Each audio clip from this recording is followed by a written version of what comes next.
방탄이 아니고 방패 들고 막고 있는 형국에 5개 방패 중에 하나는 가짜 방패, 종이 방패라는 얘기예요. 그 정도 숫자가 나온 거는요, 그냥 우연히 합쳐져서 합산된 그런 숫자가 아니고 3355 교감을 이루어진 것은 맞을 겁니다. 원내 소통 방식 뭐 어떻게 해나가시는지 얘기 나오는데 좀 생각하고 계신 거 있을까요? 지지자들이 지금 가결 투표하신 분들 색출하고 있는데 그거에 대해서는 자제 요청하실 건가요? 이재명을 잡느냐 못 잡느냐 이런 문제보다는 우리 물가도 잡고 경제도 개선하고 사람들의 삶도 더 낫게 만드는 문제에 많이 관심 가지시기 바랍니다. 현의 살수라는 말이 있습니다. 절벽에 매달렸을 때는 보고 손을 놓고 과감하게 뛰어내려야지 떨어지지 않으려고 아동바동 하다 보면 훨씬 더 크게 다칩니다.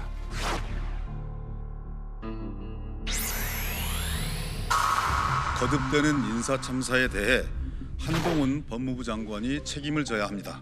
한 장관은 말싸움, 언론 노출 등 자신의 정치적 행보에만 집중했을 뿐 정작 본인이 차고 앉은 인사검증 업무에는 무능하고 태만했습니다. 그동안 한동훈 장관에게 계속 펀치를 맞아가지고 이제 기회가 왔다 싶어서 다시 공격의 기회를 이걸 장관 사퇴 뭐 이렇게까지 가는 것은 이게 좀 비례의 원칙에 좀 맞게 그러면 싸워야 되지 책임을 않겠냐. 지더라도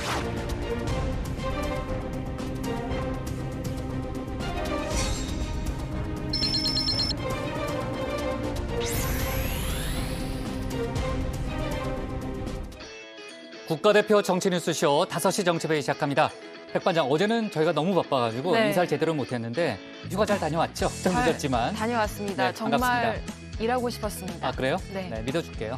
자, 어제 이제 민주당 이재명 대표에 대한 체포동의안이 부결됐잖아요. 하지만 그 민주당 내에서 이탈표가 많이 나왔기 때문에 지금 당 분위기가 상당히 뒤숭숭한데 이른바 이재명 대표에게 반대표를 던진 인사들을 향해서 당내의 공격 또 비판의 목소리도 거세지고 있죠. 네, 맞습니다. 친명계 좌장으로 불리는 정성호 의원은 표결 직후에 그 사람들은 나가주면 좋겠다고 말하기도 했는데요. 또 박범계 의원은 오늘 체포안이 또 넘어오면 걷잡을 수 없다며 부결을 당론으로 정하는 논의도 필요하다고 했습니다. 그리고 최재성 전 의원은 비명계가 트릭을 썼다며 앞으로 난폭한 충돌이 기다리고 있다 이렇게 얘기를 했습니다. 네, 비명계가 트릭을 썼다 뭐 이런 표현까지 나왔는데 비명계에서는 다음에는 부결을 장담할 수 없다 이런 분석도 내놨죠. 네, 대표적 비명계 인사인 민주당 이상민 의원은 겉에 나온 숫자는 빙산의 일각이라면서 당내 우려와 걱정의 목소리들은 이미 형성돼 있다고 말했습니다. 네. 그러면서 또 다른 체포동의안이 제출됐을 때 의원들이 어떻게 반응할지는 장담하기 어렵다고 말하면서 이 대표의 적절한 조치가 필요하다 이렇게 얘기를 했습니다. 네, 이재명 대표의 강성 지지층 개딸들이 본인들이 이제 수박이라고 부르는 이른바 배신자들을 색출하는 그런 작업에 나섰다는 거죠. 네, 이 대표 팬카페인 제명인의 마을 등 인터넷 커뮤니티에는 이 찬성표를 던졌을 걸로 추정되는 명단이라고 돼 있네요. 명단이 돌고 있는데요. 총선 공천에서 배제해야 한다 이런 주장도 나오고 있습니다. 의원이나 의원실과 직접 문자 메시지를 주고받은 내용도 올라왔는데요. 비명계 의원들은 섬뜩한 내용의 문자 폭탄을 받고 있다고 말했습니다. 이재명 대표가 오늘 민생 행보에 나섰는데 조금 전에 영상에서도 봤습니다만 본인의 거취와 관련된 질문에는 특별히 답을 하지 않았죠. 저희가 잠시 후에 상황실에서 자세한 내용을 좀 짚어보도록 하고요. 정순신 변호사의 국가수사본부장 낙마 이후에도 정치권 여지는 계속되고 있습니다. 경찰청과 법무부가 서로에게 인사 책임을 미루는 어떤 그런 분위기도 감지가 되는데 민주당은 한동훈 장관에게 공세에 초점을 맞추고 있죠. 네, 민주당 소속 법사위원들은 기자회견을 열었는데요. 한동훈 장관을 시작으로 인사참사에 대한 책임을 물어야 한다고 촉구했습니다. 윤석열 대통령이 인사참사를 책임질 수 없다면 당연히 법무부 장관이 책임지는 게 순리라는 건데요. 민주당은 정순신 인사참사 대책 TF를 구성하고 본격 가동에 나섰습니다. 관련 소식은 저희가 뉴스픽에서 짚어보도록 하겠습니다. 오늘은 응답하라 따정이 있죠? 네, 있습니다. 있어요? 네, 들어갈게요.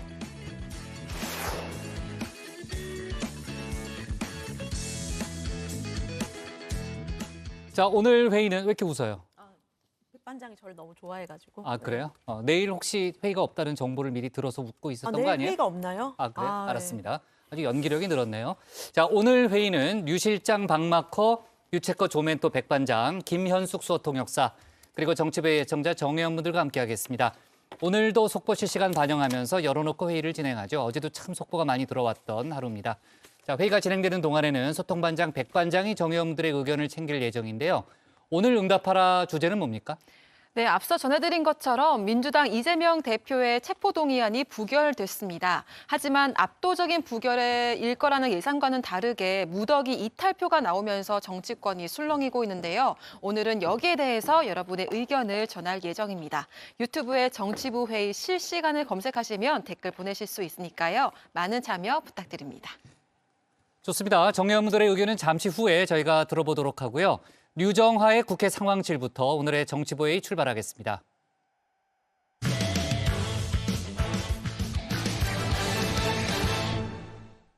유한우 체커가 먼저 안 나가고 앉아 있으니까 좀 이상하네요. 아, 네, 저도 이상한데 네. 좀 알차게 더 전해드릴 내용이 없나 살펴보고 있습니다. 아, 좋아요. 네, 그런 자세 좋습니다. 민주당 이재명 대표에 대한 체포동의안이 어제 부결됐지만 상처뿐인 영광이란 평가도 나오고 있습니다. 반대보다 찬성이 오히려 더 많은 표가 나왔죠. 민주당 내 이탈표가 예상 외로 많이 나왔다는 분석에 이 대표 측 강성 지지층 개딸들은 비명계의 반란표 색출에 나섰습니다. 국민의힘 주호영 원내대표는 사실상 가결이라며 이 대표의 거취를 압박했습니다. 관련 소식을 류정화 상황실장이 정리했습니다.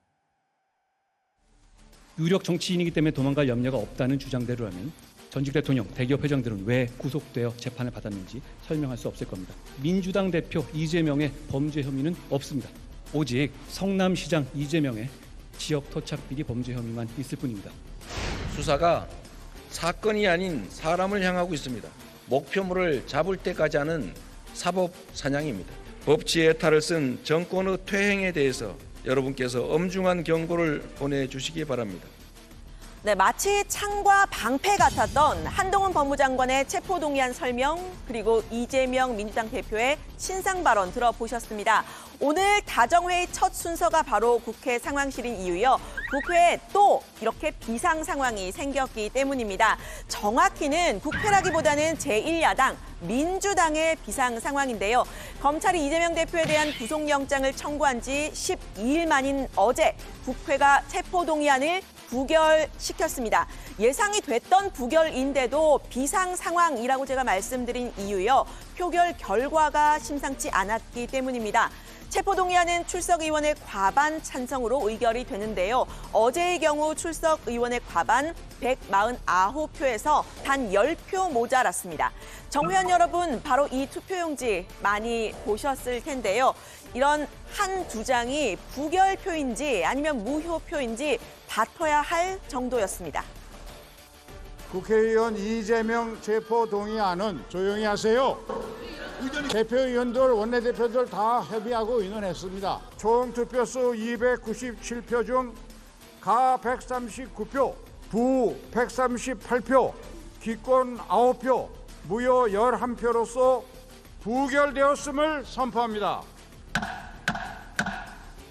네, 표결 분석 다시 한번 짧게 해보겠습니다. 애초에 민주당은요, 169석의 의석을 바탕으로 해서 압도적인 부결을 예상했지만요, 결과는 오히려 이 가표, 즉 찬성표가 반대표보다 한 표 더 많았습니다. 예상대로라면 이 가결표는 국민의힘 115석에 정의당 6석 등을 포함해서 123표가 될 것으로 예상이 됐고요. 또 거기에 민주당 혹은 민주당 출신의 무소속 의원들에게서 27표 이상이 나오면 이제 가결이 될 수 있겠다, 이런 분석이 나왔었죠. 그런데 결과는 부결이었지만요. 이탈표는 생각보다 더 많았습니다.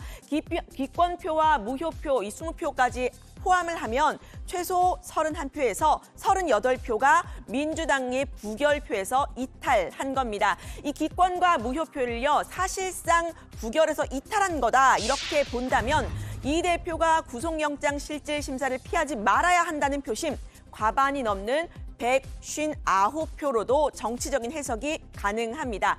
민주당은 일단 부결이라는 결과, 그리고 단일 대우를 다시 한번 강조했는데요. 표결 결과가 주는 의미를 당 지도부와 함께 깊이 살피겠습니다. 어제의 일로 당이 더 혼란이나 분열로 가서는 안 됩니다. 당의 단일한 대우를 위해 더 최선을 다하겠습니다. 네, 하지만 이런 예상 밖의 표결 결과에 친명계든 비명계든 충격을 받기는 마찬가지였습니다. 30명 이상의 비명계의 이탈 혹은 반란표 어떻게 해석을 해야 할까요? 오늘은 제가 직접 전화 취재를 해봤습니다. 오랜만에요. 화제의 인물과의 전화 통화를 해보는 코너 그와 나의 전화 통화 그나저나 가보도록 하겠습니다. 먼저 비명계 이원욱 의원과 통화를 해봤는데요. 첫 마디가 충격이다라는 거였습니다. 표결 결과는 이재명 대표와 당 지도부의 패권적인 행태에 대한 경고다 이렇게 해석을 했는데요. 표결 이후에 이 민주당에 대한 전망까지 직접 제가 물어봤습니다. 이재명과 이재명 패권 지도부의 행태에 대한 불신임 이런 거겠죠. 경고. 지도부가 많아봤자 10표 이내다 이랬으니까 저희도 그런 줄 알았지. 이걸 어떻게 조직해요? 이게 아름아름으로 찍자 이런 것도 아니고 그런 것도 없었어요. 방탄명당 이미지가 구축되는 거에 대한 문제의식. 최근에 한 일은 다 그렇지 이상민 탄핵 이런 것들. 이재명의 방탄을 위한 프레임을 만들기 위해서 자꾸 그렇게 점점 강성으로 가는 거잖아요. 더 강고해지지 않을까? 이번에 무역회 던지고 기권한 사람 이런 사람들이 그냥 그래 이번 한번 통과시켜줄게라고 하는 거지만 다음에는 나 가결할 수 있어라고 하는 결의를 보여준 거 아닐까? 네, 익명을 요청한 또 다른 비명계 의원과도 통화를 해봤는데요. 지금 민심에 대한 위기의식이 원인이다 이렇게 지목을 했습니다. 지역구에서 듣는 민심 딱 2가지다 이렇게 소개를 했는데요. 일단 이재명 체제로 총선 이기겠냐? 그리고 윤석열 대통령이 저렇게 못하는데 민주당이 왜 그 지지율을 흡수 못하느냐라는 요 2가지라는 겁니다. 오히려 이번에 이탈표가 적게 나온 거다 이렇게 해석을 하기도 했는데요. 앞서 비명계인 서른 의원도 이 의원총회에서 부결을 주장하지 않았었냐면서 불만이 부글부글 끓고 있지만 부결표를 던진 사람만 해도 20-30표는 될 거다 이런 말을 했습니다. 정의당 박원석 전 의원은요. 앞서 이 대표가 당대표직을 어떻게든 유지할 거다라고 밝힌 점도 이탈표가 늘어난 배경으로 꼽았습니다. 어떤 경우에도 당대표직에서 물러나지 않겠다는 뉘앙스를 보였잖아요.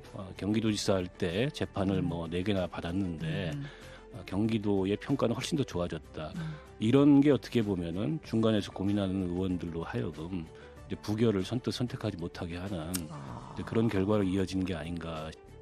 네, 친명계 의원들도 표결 결과에 충격을 받기는 마찬가지였습니다. 그런데 해결책은 좀 달랐는데요. 아주 당혹스럽고 놀랐다라는 박범계 의원과 통화를 해봤습니다. 다음에 또 이 대표에게 대한 체포동의안이 온다면 아예 부결을 당론으로 정해야 한다 이렇게 이야기를 했는데요. 어떤 경우에도 당의 분열은 막아야 한다고 했는데 당내 의원들을 향해서 이견이 있다면 용기를 내서 토론부터 하자고 말했습니다.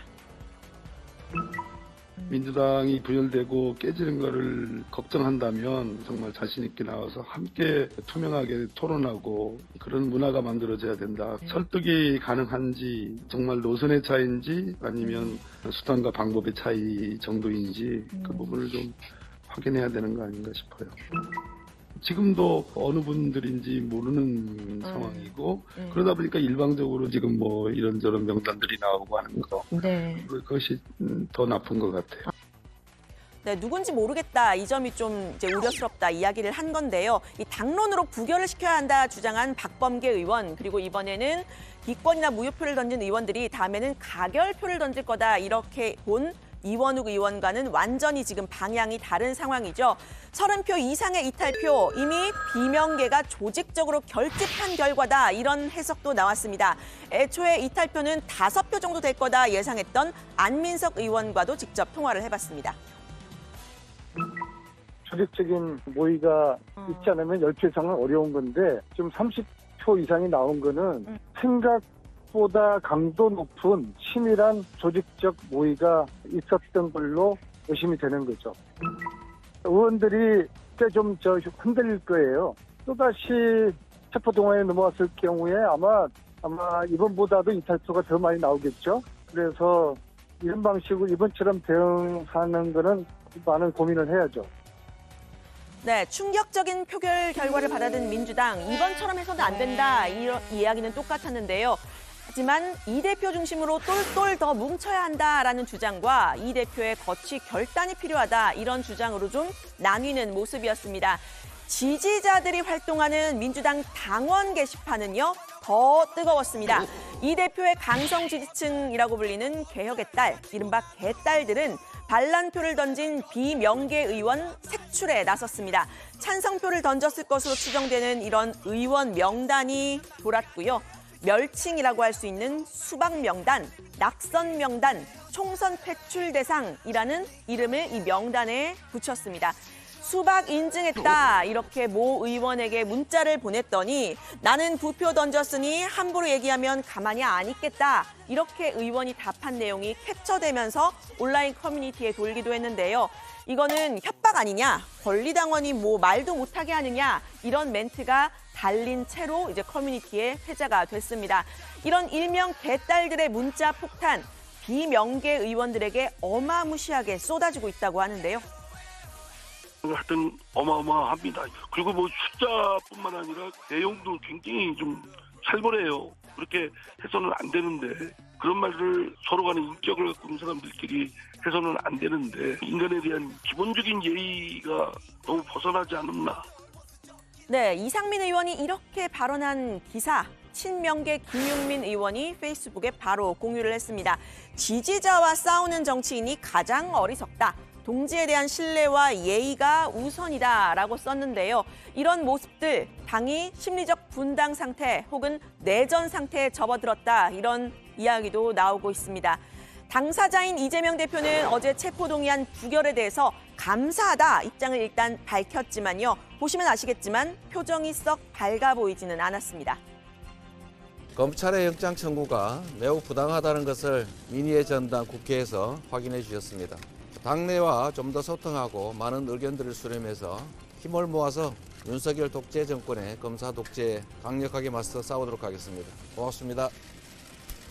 네, 이 대표 오늘은 바로 민생 행보에 나섰다고 할까요? 급식 노동자들의 노동 환경 점검에 나섰습니다. 이렇게 직접이요. 위생복을 입고 위생 모자를 쓰고 서울의 한 초등학교 급식실을 찾았습니다.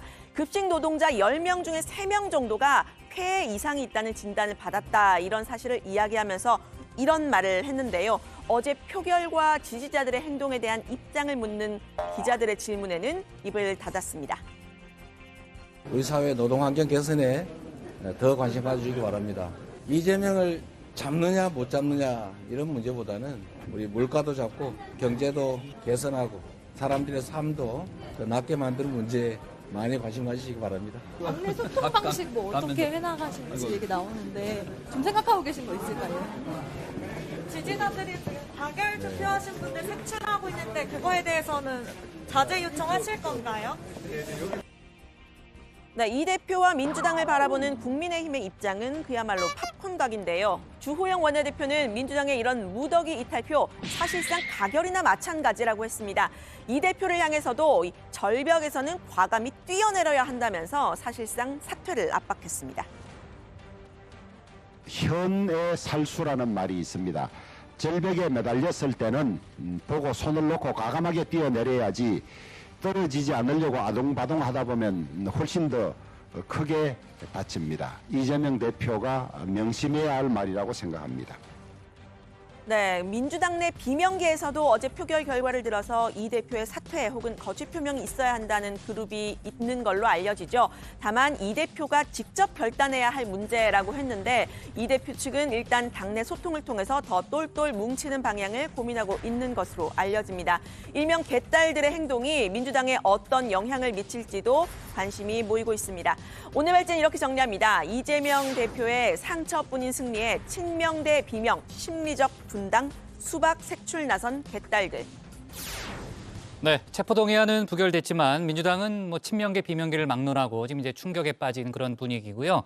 아까 이제 심리적 분당이라는 그런 표현까지 나올 정도로 좀 어수선한 그런 모습입니다. 류정아 실장이 오늘 여기저기 취재를 많이 했네요. 네. 아까 제가 좀 말을 좀 시키려고 해도 하루 종일 전화기를 들고 다녀가지고.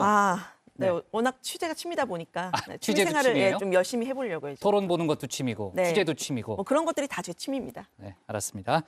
자, 민주당 이재명 대표가 오늘 바로 민생 행보에 나섰습니다. 조금 전에 이제 류정아 실장이 그 영상을 소개했습니다만 이제 급식 노동자들의 그 현장을 방문한 그런 자리였죠. 본인의 거취와 관련된 질문에는 뭐 특별히 답을 하지는 않았습니다. 어제는 이제 국회 표결 직후에 당 지도부와 만찬을 함께 했다는 거죠. 네, 맞습니다. 이재명 대표는 어젯밤 이 당 지도부와 만나서 체포동의안 부결 이후 정국에 대해서 논의했다고 합니다. 일단 30표가 넘는 이탈표에 대한 우려와 대책 마련에 대한 얘기가 있었다고 하는데요. 체포동의안 부결로 검찰 수사에 대한 부당함이 드러났으니까 이제 당 내부와 소통할 수 있는 구체적인 방안을 마련해보자, 이런 대화가 오갔다고 합니다. 이 가결표에 대해서 불쾌함을 직접 드러낸 의원도 있었던 걸로 알려지는데요. 어제 체포동의안 부결 직후 이 대표는 이탈표에 대한 질문에 답변을 하지 않았지만요. 당시 국회 앞에 모인 이 대표 지지자들의 목소리가 이목을 끌었습니다. 당내에서도 충격적이라는 얘기가 나오고 있는데 일각에서 좀 사퇴론도 계속 나오고 있는데 대표님 당내 이탈표가 생각보다 많았는데요. 좀 어떻게 보셨을까요? 다만 이 자리에서 이 대표의 거취 문제에 대해선 전혀 논의가 되지 않았다고 합니다. 비명계 일각에서는 체포동의안을 부결시켜주면 이후에 이 대표가 사퇴 등 거취 표명을 하지 않겠느냐 하는 기대가 있었는데요. 예상보다 반대표가 많이 나온 만큼 이 대표가 이젠 정말 정치적 결단을 내려야 하는 것 아니냐, 이런 목소리도 있습니다. 하지만 이 대표는 사퇴 의사는 없는 것으로 알려집니다. 어제 표결 결과 이 대표가 의연하게 받아들이고 있다는 주변의 전언도 있었습니다. 보통의 우리 그 삶의 과정과 좀 다른 것 같아요, 이재명 당대표가. 근데 어제도 보면 상당히 의연하시고, 그것을 잘 이렇게 받아들이면서 또 뭐 그렇게 흔들리지 않는 모습이었습니다. 네. 자, 류 실장이 오늘 여러 의원들과 통화를 해봤잖아요. 그 취재해본 그 느낌, 그러니까 당내 분위기가 어떻던가요? 네, 일단 발제해서 사실 많이 전해드렸는데요. 네. 이 표결 결과에 대해서 다들 좀 놀랐다, 충격적이었다, 이런 이야기들을 많이 했고요. 압도적인 부결, 특히 노웅래 의원이 받았던 161표 이상을 예상했던 친명계는 당연히 놀랐고요. 또 체포동의안이 앞으로 더 올 거라고 보고 첫 체포동의안은 일단 부결적으로 가닥을 잡은 것으로 알려졌던 비명계도 충격적이었다, 이렇게 말을 했습니다. 지금 민주당 내 부결표, 비명계의 조직적인 반란이냐, 아니라 뭐 한두 명씩 하다 보니까 그렇게 된 거냐, 뭐 이런 의견이 분분한데요. 일단 향후에는 조직적인 움직임이 있을 수 있다는 데는 이견이 없어 보입니다. 비명계 모임으로 불리는 민주당의 길이라는 모임, 다음 주 화요일에 정례 모임을 갖는다고 합니다. 네, 앞서 영상에서 잠깐 나왔습니다만 최재성 전 의원 같은 경우에는 민주당의 트릭이었다라는 또 그런 분석도 내놨는데, 자, 아무튼 민주당 내 분위기가 상당히 좀 어지러운 점에는 틀림없습니다.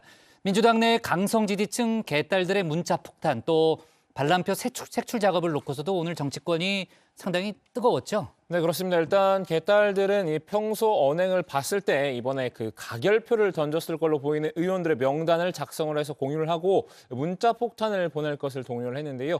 해당 의원들은 욕설이 포함된 항의 문자를 많이 받았다고 합니다. 다만 이 민주당 비명계 의원들은 그런 문자에 또 익숙해져 있는 상태죠. 국민의힘 주호영 원내대표는 개딸들의 이 반란표 색출 행동에 대해서 헌정 질서에 대한 중대한 위협이자 도전이라면서 헌법에서 무기명 비밀 투표로 정한 데는 이유가 있지 않겠느냐고 했습니다. 네, 이번 표결 결과 민주당에서는 예상치 못했다는 반응이 많았는데요. 국민의힘에서는 예상했다고 말한 분도 있었습니다. 하태경 의원인데요. 35표 정도의 이탈표가 나올 거다, 이런 예측을 했었죠. 하 의원은 이번 이탈표, 이 대표에 대한 사실상 협박이라면서 이 대표가 거취를 고민해야 할 거란 취지로 말을 했습니다.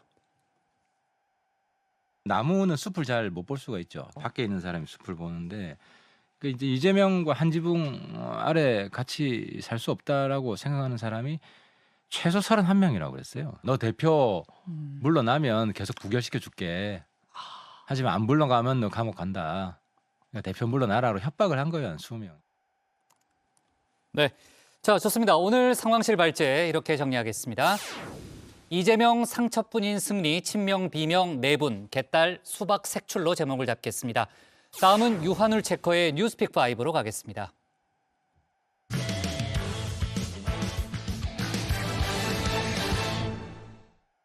이재명 대표 체포동의안 표결의 파장은 류 실장이 정리한 민주당 4분뿐만이 아니고 국회 전반으로도 번지고 있습니다.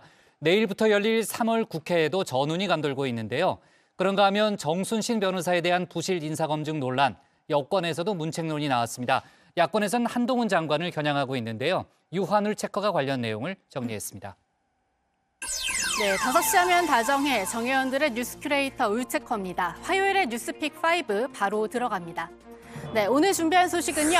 3월도 전운, 여권발 문책론, 당분간 인상 노후, 책 찾은 독립투사, 독일 전설 온다로 잡았습니다. 어제 다정회 시작하기 직전에 나왔죠. 이재명 대표 체포동의안 표결 결과를 전해드리느라 분주했던 울체커입니다. 그래서 놓친 국회 본회의의 숨은 한 컷들 오늘 정리해드리려고 하는데요. 먼저 어제 본회의는 한 차례 더 시끄러웠습니다. 김진표 국회의장이 민주당이 국회 본회의에 올려둔 양곡관리법 개정안 표결을 나중으로 미뤘기 때문입니다. 표결을 좀 미루고 양곡관리법 개정안에 대한 여야 합의를 이어갔으면 좋겠습니다. 더불어민주당은 책임 있는 원내 다수당으로서 법안의 합의 처리 노력을 마지막까지 기울여 주시고 국민의힘도 협상에 적극 임해서 합의안을 도출해 주십시오. 지금 만일 이것이 거부권이 행사돼서 아무것도 이루어지지 않는다면 누구를 위해서 마치 허공에 대고 하는 주먹질과 같이 누구를 위해서 이 법안을 의결해야 합니까? 네, 민주당이 어제 체포동의안 표 단속에도 바쁜 와중에도 오늘 꼭 처리하겠다 본회의 전에 여러 번 공언했는데요. 김 의장이 제동을 걸면서 반발을 한 겁니다. 김 의장은 그러면 다음에 언제 처리할지는 정해달라는 요구에 3월 임시국회 첫 본회의를 언급했습니다. 여야의 소집 요구서 제출 경쟁 끝에 결국 3월 1일부터 문 열기로 한 3월 국회죠. 3월 국회 첫 전쟁터는 바로 이재명 표 1호 법안 양곡관리법 개정안이 돼버렸습니다. 민주당은 국회의장이 공식 약속한 3월 임시의 첫 본회의에서는 반드시 양곡관리법을 처리하겠습니다. 법안도 민생도 흥정의 대상이 아닌 만큼 이번이 정부와 여당에게 주어진 마지막 기회입니다. 정부와 여당은 대통령 거부권을 거둬들이고 쌀값 안정과 농민 생계를 우선하는 협상에 임하기 바랍니다. 계속해서 여당이 부동의 태도로 일관한다면 양곡관리법에 더 이상의 양보와 인내는 결코 없다는 점을 분명히 말씀드립니다. 민주당은 원래 냈던 개정안에서 한 발 물러난 상태입니다. 김진표 의장이 지난 연말 예산정국 때 그러했던 것처럼 이번에도 중재안을 제시했는데요. 그것까지 감안해서 매입 의무화 기준으로 쓰일 초과 생산량과 쌀값 하락률 조정했고요. 쌀 매입량은 정부가 정하도록 했습니다. 하지만 국민의힘은 매입을 의무화하는 이상 동의할 수 없다는 점을 다시 한번 분명히 했습니다. 저희들의 일관된 입장은 의무 매입이 있는 한은 부작용이 크다 이렇게 보고 있습니다. 우리나라는 식량 부족 국가인데 쌀은 남지만 식량 부족 국가인데 다른 식량에 대한 생산은 줄어든 채로 쌀만 남게 되고 여기에 1조 4, 5천억 되는 돈을 버리는 이런 법을 해야 되느냐는 그런 근본적인 의문을 가지고 있고 주호영 원내대표는 누구에게도 도움이 안 되는 법이라는 걸 널리 알리려 한다며 여론전을 예고했는데요. 결국 여소야대 구도에서 양곡관리법의 국회 통과, 막아낼 뾰족한 수가 보이지 않기 때문으로 보입니다. 주 원내대표는 어제 체포동의안 표결로 민주당이 더 강경해지지 않을까도 걱정했는데요. 내부 분열을 외부의 적으로 극복하려고 할까 봐 그렇다고 설명했습니다. 김건희 특검과 50억 클럽 특검, 이른바 쌍특검도 그 일환으로 봤습니다. 지난 정권에서 얼마나 수사를 많이 하려고 노력을 했습니까? 그리고 관련된 사건 결론 내고 기소까지 했지 않습니까? 지금 와서 숫자의 힘으로 김건희 특검을 하자고 하는 것은 이재명 사건에 대한 물타기다. 그다음에 집요한 스토킹으로 흠집 내기다. 이 이재명 사건 수사에 대한 물타기를 넘어서 여당을 공격하는 것이다. 저는 그렇게 판단을 하고 있고요. 지금 들으신 것처럼 특히 김건희 여사 특검 추진에 대한 비판 수위가 높습니다. 민주당은 그래도 절대 물러날 수 없다는 입장입니다. 어제 역시 체포동의안 표 단속 중에도 의원총회 결과 쌍특검 당론으로 추진하고 3월에 특검 법안 처리하는 걸 목표로 잡았습니다. 이재명 대표 수사에 대한 반격, 소위 국면 전환용으로 보는 시각이 정치권 안팎에서 우세하지만요. 박범계 의원은 다른 데서 이유를 찾습니다. 일부 의원들은 김건희 특검으로 국면 전환을 꾀하자 이런 이야기를 하던데 어떻게 그거 보십니까? 가지고 국면 전환이 되겠습니까? 김건희 그거 특검은 가지고는 안 그렇게 된다. 예. 이제 방탄, 소위 저쪽에서 말하는 방탄에 대한 그런 무슨 알리바이용으로 자꾸 이렇게 폄하하지 않았으면 좋겠고, 김건희 특검은 국민 대다수가 원하는 것이고 그런 따로. 만한 근거들이 있기 때문에 예. 별개의 문제죠. 그건 따로 강하게 추진해야 되는 거. 민주당은 따라서 지난해 9월 당론으로 이미 발의한 김건희 특검 법안 통과에 3월 한 달 매진할 것으로 보이고요. 여기에 50억 클럽 특검, 다른 말로 대장동 특검 법안도 발의해 추진해 나갈 계획입니다.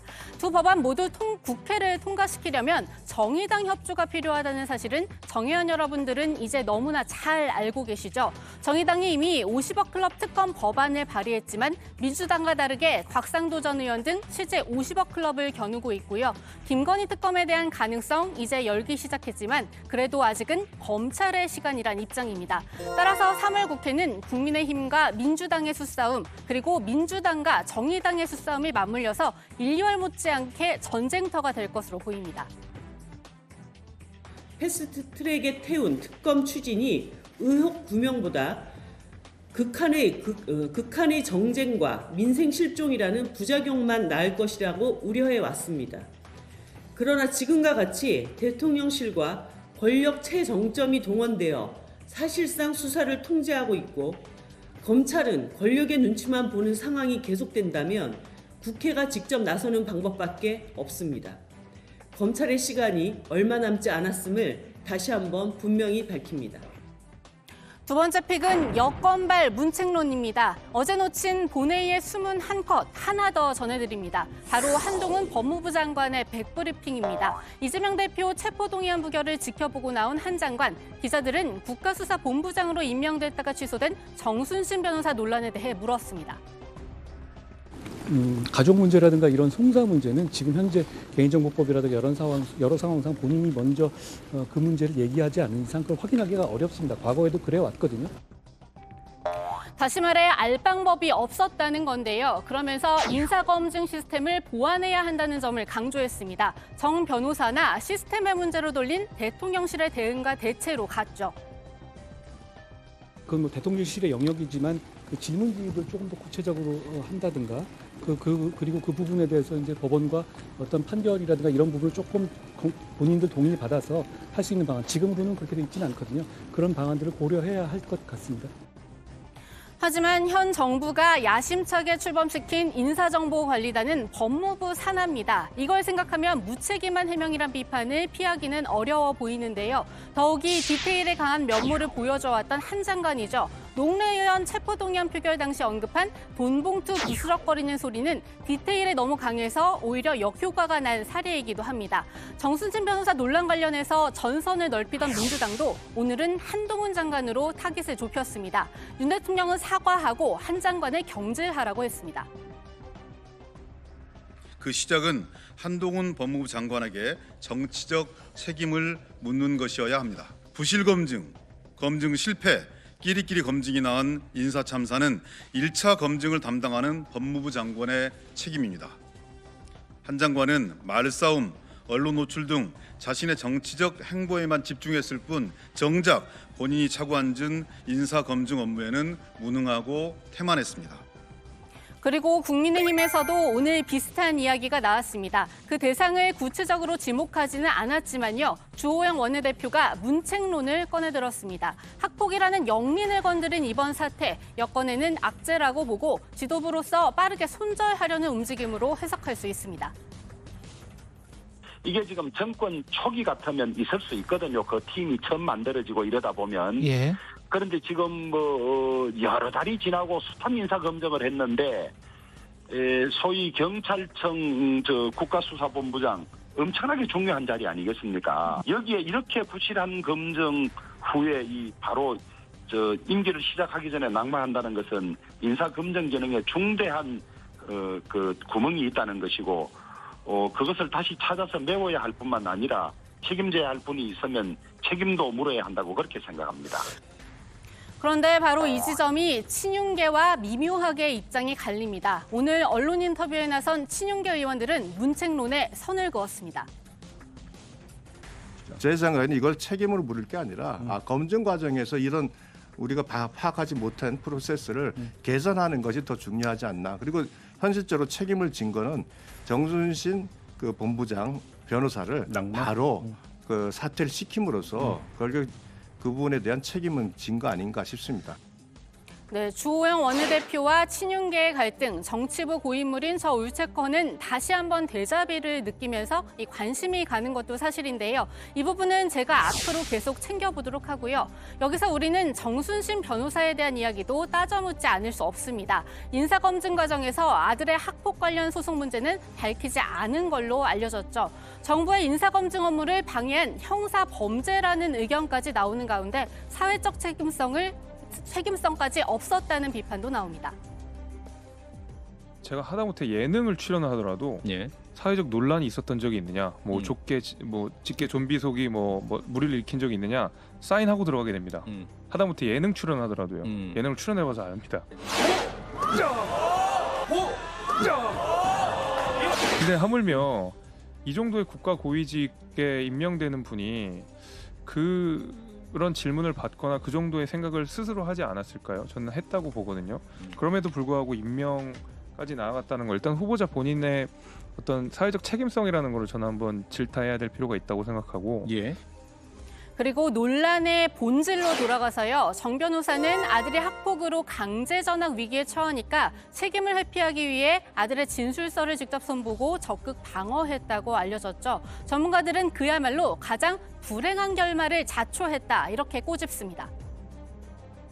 학교가 좀 더 적극적인 역할을 한다면 화해와 조정이 돼서 문제가 해결되는 경우가 없지 않아요. 수없이 많은 학교폭력 사건에서 학교가 제대로 된 기능을 발휘하는 학교들도 있는데 문제는 이번 이 사건의 경우에는 최대로 불행한 결말이 된 거예요. 네, 다음 픽은 당분간 인상 노우입니다. 6,000원짜리 소주 저도 목격했습니다. 지난주 류모 실장과 저녁을 먹으러 가서인데요. 소주부터 찾는 그분 때문에 저도 확인했습니다. 가게 주인들은 어쩔 수 없다고 하소연하는데요. 임대료, 공공요금, 인건비 다 올라가는데 그거를 이제 뽑을 길이 없는 거예요. 음식값을 갑자기 또 막 올리자니 국민들 반발이 있고 결국 술에도 조금씩 같이 녹일 수밖에 없었죠. 하지만 정부가 압박한 건 주류 업체였습니다. 소주값 실태 조사에 들어가면서 사실상 인상에 제동을 건 건데요. 업계는 가격 인상 요인은 있지만 소비자와 자영업자 부담 덜어드리겠다면서 바로 논란을 정리했습니다. 하지만 이미 소주값을 올린 가게들, 과연 가격을 다시 내릴까요? 지켜볼 일입니다. 오늘 네 번째 픽, 색찾은 독립투사입니다. 지금 화면에 나오는 얼굴들 제법 익숙한데 또 새롭습니다. 우리나라를 일제로부터 지킨 독립운동가들의 모습인데요. 3.1절을 맞아 국가보훈처가 성균관대 학생들의 도움으로 흑백 사진을 색을 입혀 처음 공개했습니다. 이 사진은 오늘부터 서울 대한민국 역사박물관의 전광판을 통해 송출 중인데요. 내일 공휴일을 맞아 가보시는 것도 좋을 것 같습니다. 네, 마지막 픽은 독일 전설 온답니다. 벤버지 벤투 감독의 후임으로 독일의 전설적인 공격수 출신 클린스만 감독이 옵니다. 북중미 월드컵까지 우리 축구 대표팀을 이끄는데요. 대한축구협회 측은 스스로 동기부여가 돼 있는 더는 이야기할 필요가 없는 적임자라고 설명했습니다. 그 어느 때보다도 훌륭한 명성에도 불구하고 이 3년의 지도 공백 때문에 우려의 목소리도 나오고 있는데요. 데뷔전은 다음 달 24일 콜롬비아전입니다. 네, 오늘의 뉴스픽은 여기까지입니다. 들어가서 원픽 뽑겠습니다. 뉴스픽 5였습니다. 네, 조금 전에 이제 그 축구협회에서 기자회견도 했죠. 클린스만 감독, 예전에 이제 선수 시절 월드컵 때 생각이 나네요. 전 직접 봤던 이제 기억이 나고요. 그 술 얘기가 나올 때마다 류정아 실장 얘기가 나오는데 괜찮아요, 류정아 실장은? 뭐 직장 내 괴롭힘 이런 건 아니죠? 예, 뭐 좀 그런 느낌도 좀 있는데. 팩트는 팩트예요? 예, 근데 뉴스가 이제 그런 뉴스들이 많이 나와서 실제로 이제 가게에서 어떻게 되고 있는지 좀 현장 취재하는 겸 해서 좀 살펴봤습니다. 네, 알았습니다. 변명이 좀 구차한 것 같긴 한데, 자, 민주당이 그 정순신 변호사에 대한 국가수사본부장 임명 취소를 두고 한동훈 장관을 향한 공세를 펴고 있잖아요. 한 장관을 공무집행방해로 처벌해야 한다. 이런 주장까지 내놨죠. 그렇습니다. 박지현 전 비대위원장이 페이스북에 이제 올린 내용인데요. 박 전 위원장은 한 장관을 직무유기와 위계에 의한 공무집행방해 혐의로 검찰에 당장 고발해야 한다고 주장을 했습니다. 이미 5년 전 지상파에 대대적으로 보도된 사실도 몰랐다면 명백한 직무유기다라는 거고요. 또 알고도 묵인했다면 인사검증을 책임진 장관으로서 또 이 대통령의 인사 업무를 망친 공무집행방해죄라는 겁니다. 박 전 위원장은 이상민 행안부 장관을 예로 들면서 윤 대통령이 한 장관을 문책할 리가 없으니 민주당이 당장 검찰에 고발해야 한다고 다시 한번 강조했습니다. 네, 민주당이 한동훈 장관을 타깃으로 삼은 건 분명해 보이고요. 한동훈 장관이 오늘 추가로 입장을 내놓은 게 있나요? 네, 한동훈 장관이 오늘 당정협의회에 참석하기 위해서 국회를 찾았는데요. 인사정보관리단의 상관인 저니까 책임감을 느끼는 건 맞다 이렇게 말했습니다. 그러자 기자들이 책임질 일은 책임지겠다는 거냐라고 질문을 했는데요. 여기에 대해선 책임감 앞에 정무적이란 수식어를 붙여 피해갔습니다. 역시 디테일에 강했는데요. 직접 들어보시죠. 아니요, 제가 말씀드린 것처럼 이게 구조적으로 이게 파악하기 어려운 부분이었던 건 맞는 것 같아요. 그러니까 지금 같은 시스템이라면 이런 일은 반복될 것 같아요. 그렇지만 결과적으로 제가 관장하고 있는 기관에서 있었던 것이고 국민들께서 여기에 대해서 우려를 많이 하시니까 당연히 거기에 대해서 제가 정부적인 책임감을 느껴야 되는 것 아니겠습니까? 오늘 여권에서 문책론이 나왔다는 설명도 아까 유한울 체크가 얘기를 했는데요. 조금 전 대통령실의 입장도 나왔네요. 대통령실은 인사 검증 과정에서 명백하게 드러난 문제부터 일단 해결하고 차차 보겠다라는 그런 어떻게 보면 조금 원론적인 그런 입장을 밝혔습니다. 그리고 오늘 학폭 관련해서 헌법재판소 결정 속보가 하나 있는데 정순신 변호사 아들의 그 전학 근거가 된 학폭 예방법 있잖아요. 합헌 결정을 내렸다는 거죠. 네, 맞습니다. 이 학교폭력 예방법에는 그 학교폭력 가해자를 대상으로 이 피해 학생에게 서면 사과를 하게 하고 보복행위는 금지, 학급을 교체하는 등의 이 조치를 취하도록 규정을 하고 있는데 그 중에서도 이 서면 사과를 놓고 2019년 헌법소원이 제기가 됐었습니다. 여기에 대해 헌재가 재판관 6대 3의 의견으로 합헌 결정을 했다고 오늘 밝힌 건데요. 헌재는 이 서면 사과 조치에 대해서 가해 학생에겐 반성과 성찰의 기회를 제공을 하고 피해 학생에겐 피해 회복과 정상적인 학교 생활로의 복귀를 돕기 위한 것이라고 판단했습니다. 유채커, 오늘의 원픽은 어떤 겁니까? 네, 오늘의 원픽입니다. 정순신 사태, 여권서도 나온 문책론, 한동훈 장관 정무적 책임 느낀다.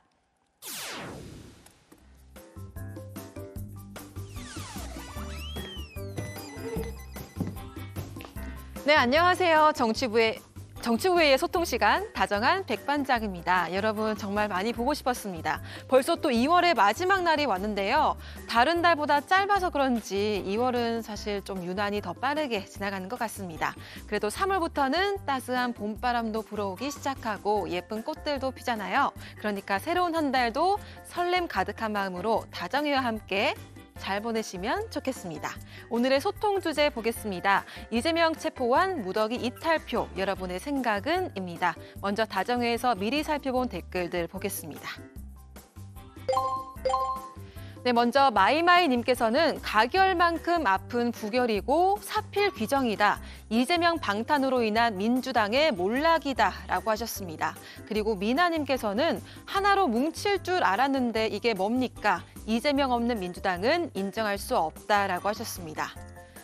네, 정의원분들께서 방송을 보시면서 보내주시는 댓글들도 함께 살펴보겠습니다. 먼저 용산 에이스님, 이재명 대표는 당당하게 실질 심사를 받아야 주도권을 가져올 수 있다라고 하셨고요. 비니도진님, 억울한 당대표 절벽에서 미는 행위는 용서 못한다라고 하셨습니다.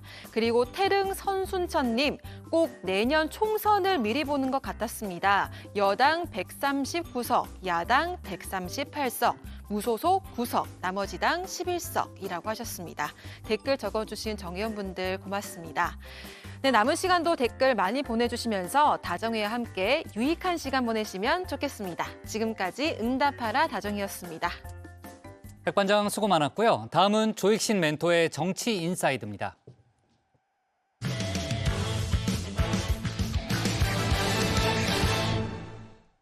국민의힘 전당대회 소식으로 가겠습니다. 김기현 후보의 땅 투기 의혹을 연일 공격하며 사퇴 요정으로 거듭났죠.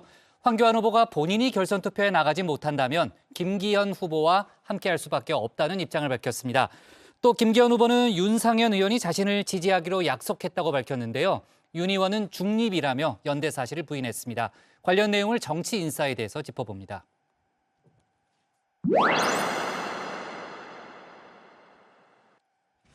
민주당 출신이란 딱지를 장점으로 승화시킨 안철수 후보. 민주당을 누구보다 잘 안다. 연일 강조를 하고 있죠. 이재명 대표의 체포동의안 결과도 본인이 예상한 대로 나왔다. 은근히 자랑을 했는데요. 어떤 의원들은 아마 이탈표 한 표도 없을 거다. 우리하고 정의당하고 뭐 해가지고 거기에다가 플러스해서 이탈표 10 플러스 알파로 본다고 그랬습니다. 그러니까 아마 이탈표가 최소한 132 플러스 알파가 될 거다. 그래서 제가 제일 가까이 맞췄죠. 민자랄 안 후보, 정보망도 갖고 있나 봅니다. 김 후보의 땅 투기 의혹, 민주당이 들고 있는 카드가 많다는 겁니다. 만약에 당선이 된다면 제가 민주당을 워낙 잘 알아서 그런데 저 선거 마지막 날까지도 이걸로 계속 그 뒤에 지금 숨겨진 자료가 많다고 들었습니다. 포스트 이재명을 언급하며 도덕성 경쟁에서 전세가 역전될 수 있다는 예언도 함께 내놨습니다.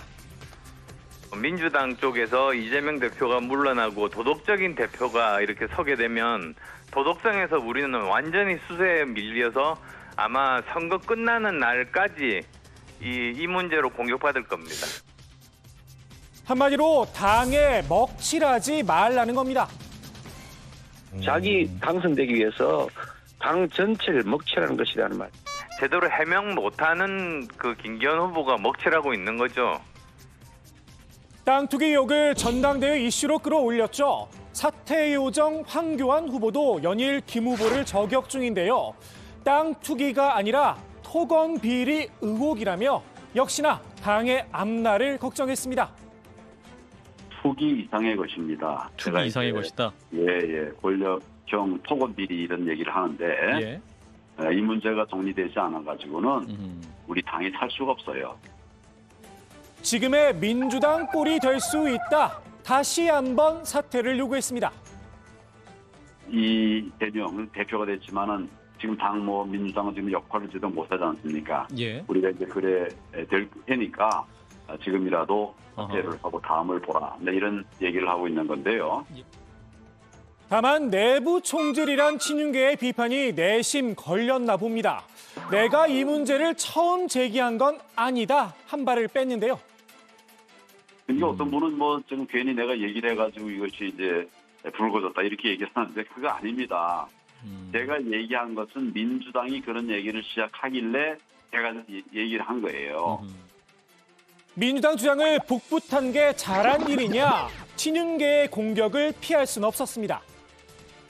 양이원영 의원이 야당 의원이 그냥 무책임한 네거티브로 1,800배 이런 식으로 던진 거예요. 황교안 후보가 그대로 차용을 해서 쓴다는 거 이 자체가 정말 사실은 굉장히 보기 좋은 모습은 아닙니다. 무책임한 네거티브다. 김 후보는 수사 의뢰도 해놓은 상태인데요.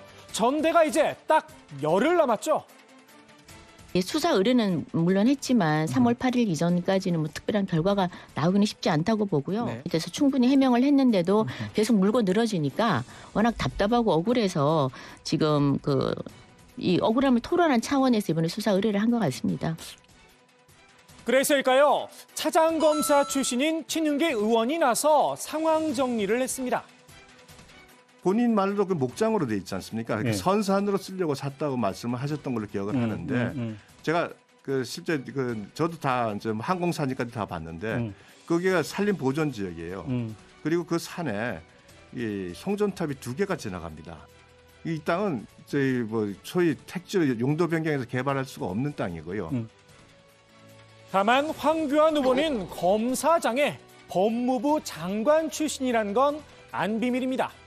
김기현 후보의 땅 투기 의혹, 지지율엔 별다른 영향을 미치지 못하고 있죠. 오히려 지지층을 결집시키고 있다는 분석도 나오고 있는데요. 1차 투표에서 끝날 수 있다는 목소리도 점점 커지고 있습니다. 1차에서 끝납니까? 결선 갑니까? 아니 좀 계속 지속적으로 얘기해요. 1차에서 끝나요. 끝난다. 네. 끝난다. 손모가지 걸었잖아요 그때. 저는 여전히 결선 투표는 없다. 여기 전당대회 선거인단은 당원들 100% 아니에요. 그래서 김기현 후보가 국민 여론조사에서 30% 나오면은요 거의 더블 하는 거예요. 당원 투표에서는. 1차 과반은 뚜껑을 열어봐야 알겠지만 확실히 다시 어대연 분위기가 조성되고 있는 건데요. 황 후보 한편으론 이 역시 마음에 걸렸나 봅니다. 김 후보에게 사퇴를 요구하면서도 결선 투표에선 김 후보를 지지할 수밖에 없다. 모순된 입장을 내놨습니다. 저는 정통 보수 정당을 재건하자 이런 메시지를 지금 내고 있거든요. 예. 만약 제가 이제 그 결선에 못 올라간다면 정통 보수 정권을 재건하는데 뜻이 있는 그런 분하고 함께 해야 되겠죠. 정통 보수 정권 재건에 뜻이 있는 분, 그분이 김기현 후보이시는 아니신 거죠? 아니 그렇게 되지 않을까요? 뭐 제가 안 되고 예. 만약에 남은 것이 이제 우리 김기현 후보다. 그러면 안 뽑을 수는 없으니까. 대외적인 명분은 민주당이 좋아하는 후보는 뽑을 수 없다라는 거였는데요. 민주당이 선호하는 사람을 뽑을 수는 없을 거 아닙니까? 민주당이 원하는 국민의힘 당대표 후보는 누굽니까? 이 사람이 됐으면 좋겠다 하는 당대표는? 그건 민주당에다 물어보셔야죠. 글쎄요, 민주당이 선호하는 당대표라 친명, 비명을 떠나 한 목소리로 이분을 꼽고 있는데 말입니다. 저희는 뭐 여러 차례 국민의힘 전당대회 이 과정을 얘기할 때는 제가 공개적으로 말한 바 있습니다. 김기현 후보 전 지지하고 있습니다. 누가 대표가 되면 우리는 땡큐 해갖고 땡. 예.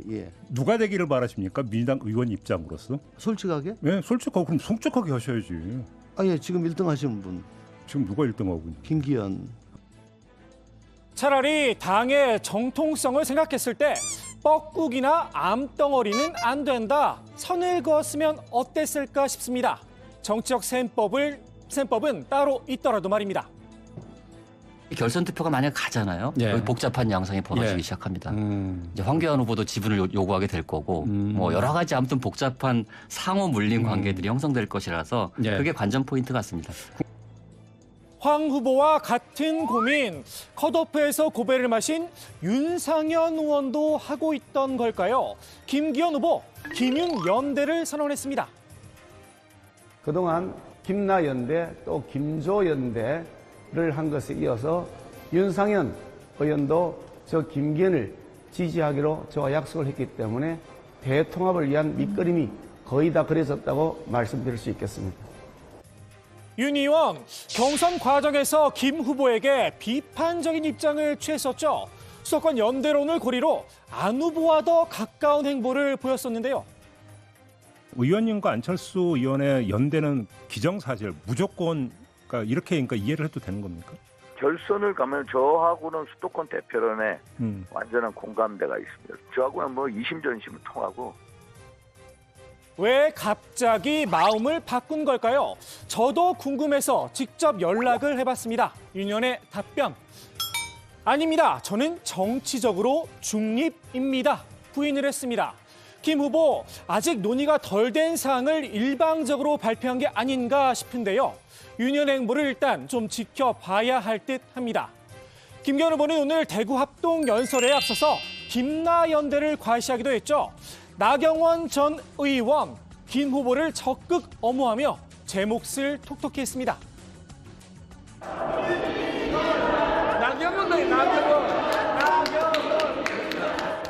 지금 전당대회 모습은 바로 네거티브 트랩에 갇힌 것 아닌가 이렇게 생각을 합니다.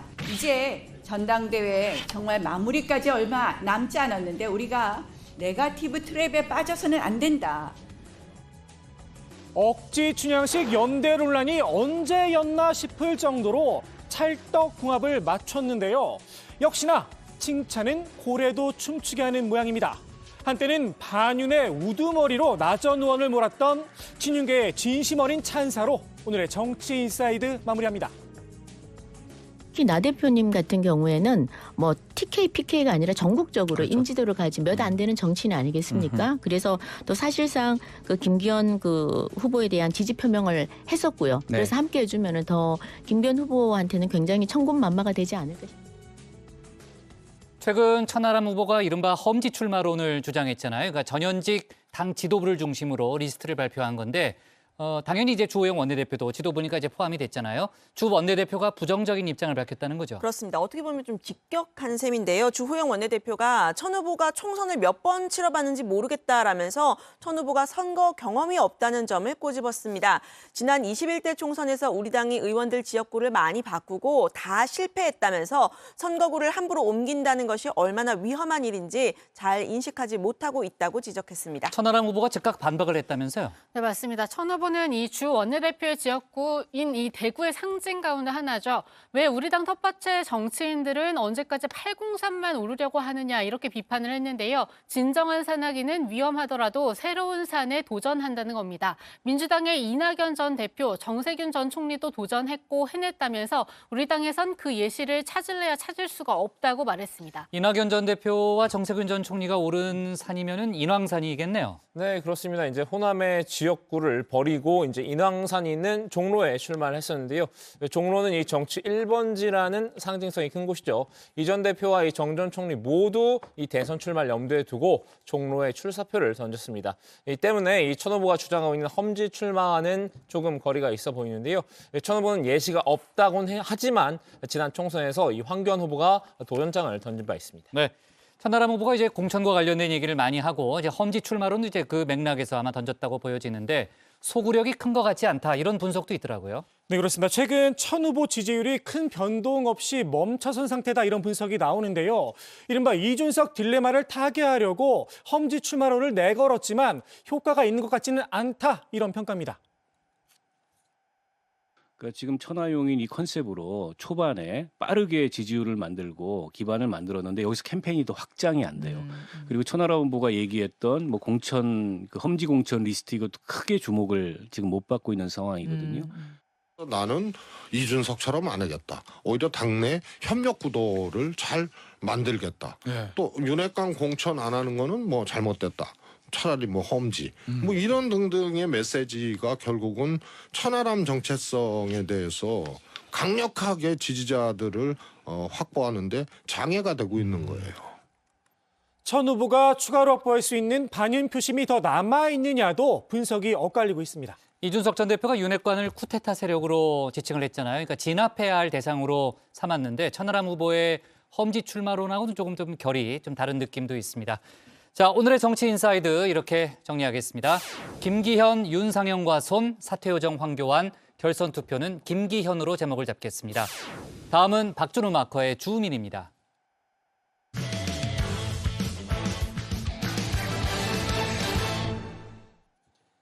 어제 국민의힘 최고위원 후보들의 토론회가 열렸죠. 친윤계와 친이준석계 후보들이 맞붙는 양상이었는데요. 특히 장해찬 후보가 과거에 쓴 웹소설이 논란이 됐습니다. 이기인 후보는 가수 아이유 등을 성적 대상화한 야설이라고 공격했는데요. 웹소설을 둘러싼 장외전도 치열했습니다. 박준우 마커가 주민에서 관련 소식을 정리했습니다. 네, 이 돌고 돌아 토론회 읽어주는 남자로 돌아왔습니다. 어제 국민의힘 최고위원 후보 토론회 소식입니다. 이 다정회의 공식 DJ 박마커가 선정한 이 플레이리스트와 함께 토론회 하이라이트 살펴보실 텐데요. 먼저 첫 번째 곡 김범수의 오직 너만입니다.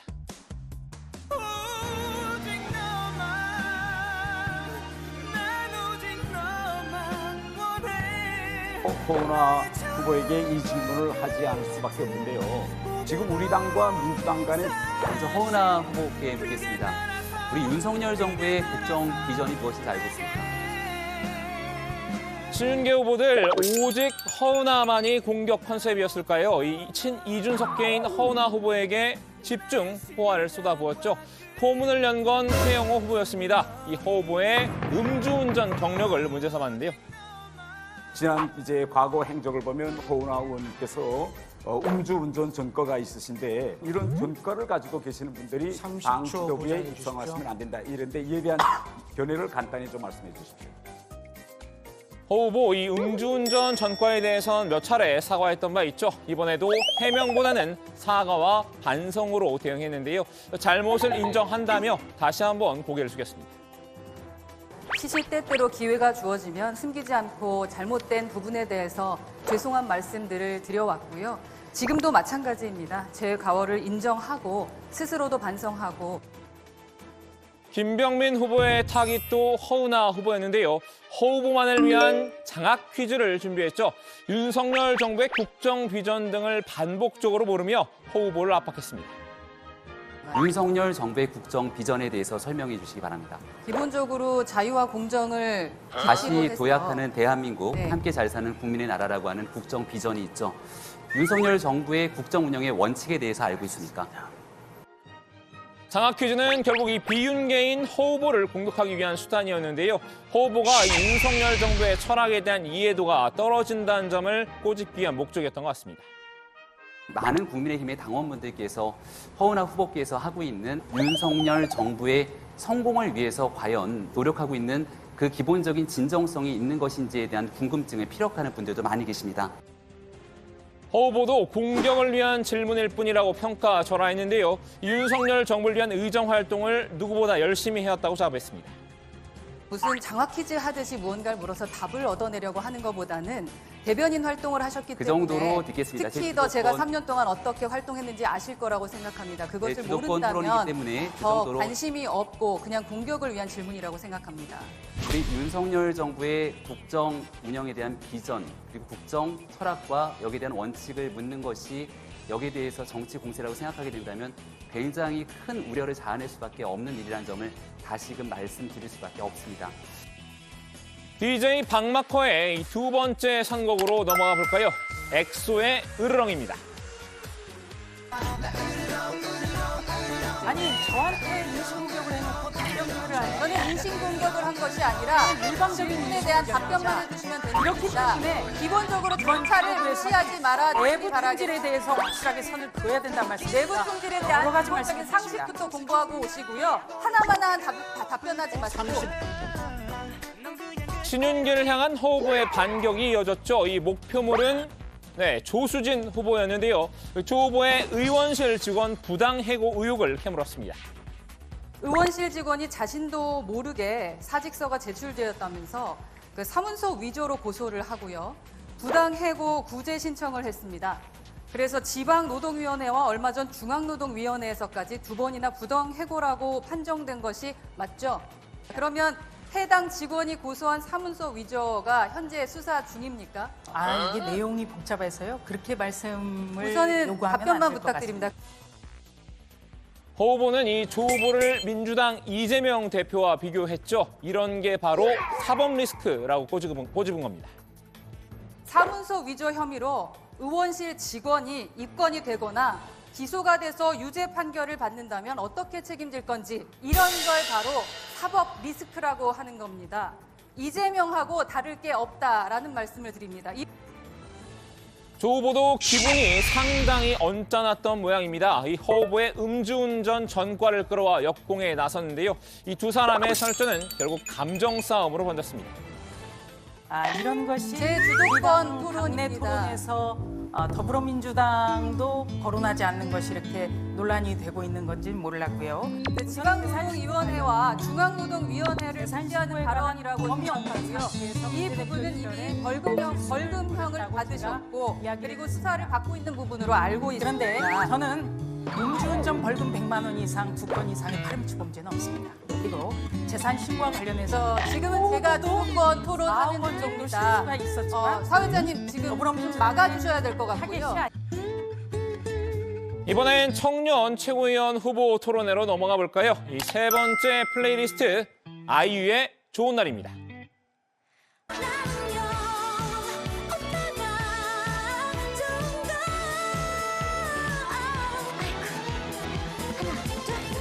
현존하는 연예인, 특히 아이유, 이재은 씨의 이름을 그대로 차용을 하고 또 이재은 씨가 불렀던 좋은 날이라는 노래의 가사를 그대로 차용해가지고 그 사람을 특정한 후에 키스를 했다, 쓰다듬었다라는 정말 변태적 특성이 담겨있는 글을 가지고 판타지소를 좀 빙자하고 있습니다. 장해찬 청년 최고위원 후보가 과거에 쓴 웹소설이 도마 위에 올랐죠. 장 후보가 지난 2015년부터 이듬해까지 연재한 판타지 무협소설 강남 화타입니다. 이 소설 속에 등장하는 여성 가수가 실제 가수 아이유를 떠오르게 한다는 지적이 나왔는데요. 이 소설 속 가수 이름, 이지은입니다. 아이유의 본명이기도 하죠. 이지은이 얼굴을 붉히며 3단 고음을 완벽하게 소화한다부터 I'm in my dream 이라는 이 문장도 있는데요. 아이유의 3단 고음으로 유명한 노래 이 좋은 날 가사 일부를 그대로 따온 겁니다.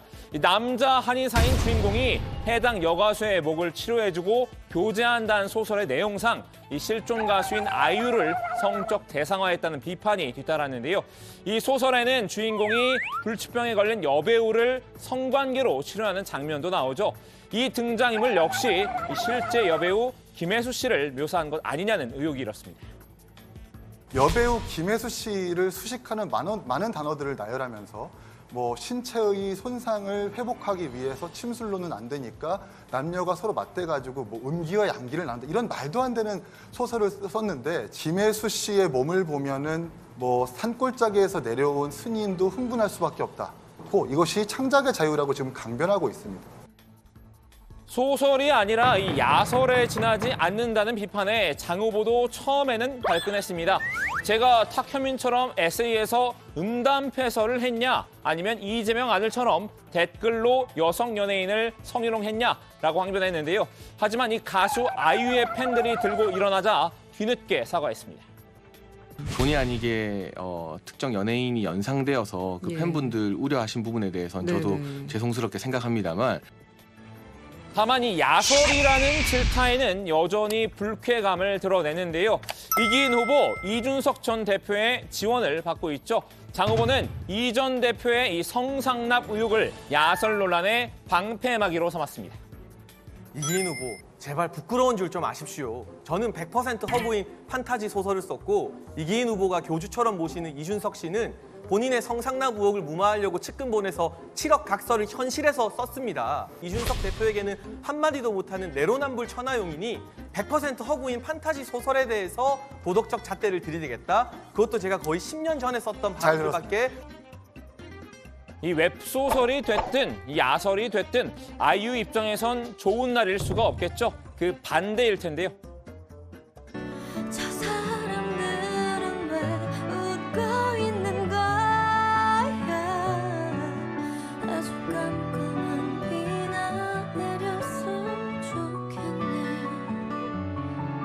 야설 논란은 이 장외에서도 이어졌습니다. 이 DJ 박막화의 4번째 선곡, 아이유의 나만 몰랐던 이야기입니다. 나만 몰랐었던 이야기. 장해찬 후보 쪽에서는 아이유의 본명이 이지은인 사람이 얼마나 되겠느냐 이런 식으로 주장하던데 혹시 의원님 모르십니까? 아이유. 제가 아이유는 좀 압니다만 이지은이 본명이 이지은이라는 건 저도 처음 알았습니다. 저도 연예계는 깡통인데 저는 본명이 이지은 씨라는 걸 알고 있었거든요. 그럼 꽤 될 것 같은데. 깡통이 아니죠. 제가 깡통이지. 친윤계 유상범 의원 스스로를 깡통으로 비하하면서까지 장 후보 방어에 나섰습니다. 아이유 본명이 이지은인 줄 몰랐다는 건데요. 이 장 후보의 선대위원장인 서민 단국대 의대 교수도 마찬가지 논리를 펼쳤죠. 이 전 대표는 국민들은 모르는 보수 유튜버들 이름은 외면서 많은 사람들이 아는 아이유 본명을 듣보 취급한다고 꼬집었는데요. 사실 아이유의 본명 이 태극권밖에 모른다는 복장까지 알고 있을 정도이긴 합니다. 근데 이제 아이유 씨 실명이 이지은 씨잖아요. 대부분 다 알 텐데, 그렇죠? 네, 그렇죠. 그렇죠. 네. 알고 계셨죠? 당연히 알고 있었죠. 아이유 씨 유튜브 채널 가입자만 840만 명이 넘는데 그것도 알고 있거든요. 그때 아이유는 아시죠? 당연히 알죠. 왜 그래요? 지명 뭔지 이지은. 서 교수는 이 메시지 말고 메신저를 때리는 전략으로 맞섰는데요. 전당대회가 자꾸만 이 진흙탕 싸움으로 전락하는 건 이준석이라는 저질 정치인의 개입이 가장 큰 이유라고 날렸습니다. 자, 오늘은 어제 열린 이 최고위원 후보 토론회와 장해찬 후보의 야설 논란 북폭풍까지 노래와 함께 쭉 정리해드렸는데요. 이 친윤계와 친이준석계가 아슬아슬 선을 넘나들며 경쟁을 벌이는 모습이죠. 오늘 주민아 맞이는 가수 아이유의 노래로 대신하겠습니다. Yellow CARD 이 선 넘으면 침범이야 beep 매너는 여기까지 is my Please skip the la. 네, 박마커가 이제 음악 전문가라서 저희가 다양한 노래를 또 뉴스와 함께 접할 수 있었고요. 박마커가 발제에서 다룬 것처럼 이제 장해찬 청년 최고위원 후보의 웹소설을 두고 가수 아이유와 배우 김혜수 씨 등을 성적 대상화한 것이 아니냐는 그런 논란이 일었습니다. 장 후보가 이제 아이유 팬들에게 사과를 했잖아요. 아까 라디오 인터뷰 얘기도 잠깐 저희가 들어봤는데 하지만 전반적인 분위기를 보면은 좀 억울해하는 그런 분위기가 느껴지는 거죠. 네, 장해찬 후보는 이준석 전 대표의 성상납 의혹을 끌고 와서 저건 되고 이건 안 되냐는 식으로 억울함을 토로했습니다. 선거대책위원장을 맡은 서민 당국대 의대 교수도 아이유가 이지은인 걸 아는 사람이 얼마나 있겠느냐며 장 후보를 두둔했는데요. 입장문에서 제발 소설과 현실을 구분하자면서 이 JTBC 드라마 재벌집 막내 아들을 언급하기도 했죠. 극중 순양그룹이 삼성을 닮았다는 해석이 나왔다는 점에 들어서 현실과 드라마 속 인물을 매치시키며 삼성 사장을 범죄자로 묘사했다고 흥분하는 사람은 아무도 없었다는 점을 짚었는데요. 또 만일 그런 사람이 있었다면 현실과 드라마를 구분하지 못하는 덜 떨어진 놈 취급을 받았을 거라고 반박했습니다. 네, 서 교수는 우리나라가 특정인을 살인자로 묘사하는 것보다 성적인 표현을 쓰는 걸 더 큰 범죄로 여기는 탈레반 국가이긴 하지만 웹소설을 가지고 공격하는 것은 어이없다 이렇게 평가했는데요. 서 교수는 또 해당 연예인과 팬클럽에서는 불쾌해하는 게 당연하지만 개인적인 사과로 해결해야 할 문제다 이렇게 일축했습니다. 네, 이준석 전 대표도 이제 관련 논란에 참전을 한 상태죠. 오늘도 이제 보수 유튜버들 이름은 알면서도 정작 아이유 본명은 모른다 이렇게 꼬집었죠. 네, 그렇습니다. 이 전 대표는 아이유는 드라마를 출연할 때는 본명을 써서 모르는 사람이 없을 것이다 라고 했는데요. 국민들은 모르는 보수 유튜버들 이름은 외우고 있고 정작 많은 국민들이 알고 있는 아이유 본명을 듣도 보도 못한 취급하는 것부터가 지금 보수 정치권이 가지고 있는 민심과의 괴리다 이렇게 비꼬았습니다. 네. 어제 청년 최고위원 TV 토론에서도 관련 공방이 상당히 뜨거웠고 아까 이제 박준호 마커가 소개를 했고요. 오늘도 논란이 이어졌습니다. 이기인 청년 최고위원 후보가 장해찬 후보의 웹소설은 범죄에 해당한다 이런 주장을 추가로 내놨는데 어떤 범죄라는 거예요? 이 후보는 이 장해찬 후보가 쓴 이 강남 화타나 이 색공학자 이런 소설들을 보면 이 가상의 인물이 아니라 이 현존하고 있는 연예인 가수 아이유나 여배우 김혜수 씨를 끌어와서 그대로 성적으로 대상화해서 이야기를 풀어냈다라고 지적을 했는데요. 이 12세 이상 관람가에서 이 초등학생 5학년이 볼 수 있는 소설이라면서 이런 부분들에서 상당히 문제의식이 있다고 말했습니다. 그러면서 이 장해찬 후보가 지금 어떤 부분이 문제인지 정확하게 파악을 못하고 있다면서 이 허구의 인물로 만든 이야기와 실제 인물을 배경으로 만든 이야기는 엄연히 다르다고 했습니다. 이게 사실 뭐 개인적인 형사처벌이나 명예훼손이나 모욕죄에도 해당할 수 있다고 저는 보고 무엇보다 지금 사회적으로 논란이 되고 있는 그 알패스 범죄라고 있어요. 리얼 퍼슨 슬래시라고 해가지고 실제 인물들을 성적으로 생각하는 어떤 자신의 망상을 이용해서 허구의 이야기를 풀어가는 건데 이건 이미 범죄로 인정이 되고 있습니다. 또 이것을 상업적으로 이용하는 건 또 다른 차원의 문제이기 때문에 100% 허구 판타지 소설이라는 그 장르는 면책특권이 될 수 없다. 정확하게 문제를 짚어봐야 된다. 파악해야 된다라고 좀 경고를 하고 싶어요. 네. 자, 이기인 후보의 주장에 대해서 또 장해찬 후보의 반박이 나오면요. 저희가 추가로 또 소개를 하도록 하겠습니다. 오늘 주민 제목은 이렇게 정리하겠습니다. 장해찬 웹소설 아이유 성적 대상화 논란 친윤계 아이유 본명 이지은인 줄 몰라로 제목을 잡겠습니다. 자, 오늘 정치부에는 여기까지 하겠습니다. 취재가 취미인 유정아 실장한테는 좀 미안한 얘기지만 3일절인 내일은 회의가 열리지 않고요. 저희는 모레 오후 5시 정각에 다시 찾아뵙겠습니다. 너무 아쉽네요. 왜요? 내일 출근하고 싶었는데. 전혀 해요. 혼자